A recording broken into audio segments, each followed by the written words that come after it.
د حیرتانو په درې لارې د یو چوک د جوړولو چارې د مزار شریف ښاروالۍ له لوري د مرستیال والي په شتون کې پیل شوې. د دې پروژې تړون کوونکي وایي چې دا چوک به د 26 میلیونه افغانیو په مالي لګښت له کورنۍ بودیجې څخه جوړ شي او په منځ کې به یو جومات هم جوړ شي. چوکی که امروز شما شاهد افتتاحش هستید با 26 میلیون هزینه اعمار میگردد که از بودجه شهروالی تمویل میگردد. مدت کاری پروژه 6 ماه در بر میگیره. در وسط چهارراه یک مسجد شریف است با مساحت 250 متر مربع، شوهای چوک است 100 متر و شوهای چهارراهی ما 170 متر است که 140 متر قطر داره. برای همه بزرگان اطمینان میتیم که وطن مادر است، بالای همه ما حق داره، همه عزت ما در وطن ما است.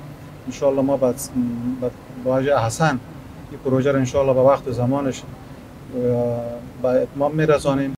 د بلخ مرستیال والی او یو شمیر نورو د یاد چوک د عملی چارو پیلولو په مراسمو کې د هیواد په کچه د دغه ډول پروژو پلي کول یوه مهمه اړتیا وبلله او ټینګار یې وکړ چې ملي سوداګر هم باید د داسې ورته پروژو په پلي کولو کې برخه واخلي. توصیه ما هم است که و هر کسی که اهل خیر است، تجار است، بیاین اینجا همه قسم کارهای خیر را، مسجد را که افتتاح میشه اشتراک بکنه، جور بکنه، همکاری بکنه. از همه برادرای عزیز تجارات طبقه سرمایه‌گذار ما میخواهیم که بیاین این وطن شماست.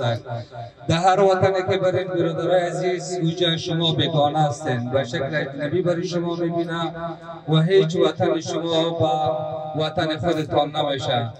د یادونې وړ ده چې دغه چوک د 170 مترو په اوږدوالي او د 140 مترو د پلنوالي ترڅنګ به په منځ کې یو جومات هم جوړ شي. ټاکل شوې ده یا د پروژه به له 6 میاشتو څخه په کمه موده کې بشپړ او ګټې اخیستنې ته وسپارل شي.